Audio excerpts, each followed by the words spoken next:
வணக்கம் நண்பர்களே. தென்காசி விவசாயி என்ன செடின்னு தெரியுதா? தக்காளி. பாருங்கள், 3 பூ வச்சுருக்கு. அடுத்து பாருங்கள், 3 பூ தருதுங்களா? தருது பாருங்கள். இதுதான் அந்த 3 பூ. அடுத்து ஏற்கனவே வச்சுருந்த பூ பாருங்க. 1.5 ஏக்கர் தக்காளி. இதைத்தான் ஒர்க்கர்ஸ்லாம் களை வெட்டிட்டு போயிருக்காங்க பாருங்கள். இதா அதில் 2 பூ பூத்துருக்கு பாருங்கள். தெரியுதா? இதா தக்காளி பூ ஸ்டேஜுக்கு வந்துருச்சு.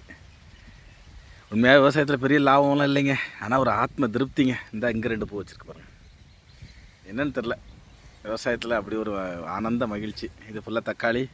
இங்கேயும் தக்காளி போட்டிருக்கோம். இது களை எடுக்காமல் இருக்குது. களை எடுத்ததுக்கப்புறம் உள்ள வீடியோ உங்களுக்கு நான் அப்டேட் பண்ணுறேன். இந்த பக்கம் கொத்தமல்லி, அந்த தனி பாய்ச்சலார் எங்கள் மாமா. இது ஃபுல்லாக கொத்தமல்லி. இங்கேயும் தக்காளி. மாடு மேயிறது இந்த பக்கம் ஃபுல்லாக தக்காளி. மாடு மேயிறது நேற்று வெங்காயம் எடுத்தது. தேங்க்யூ.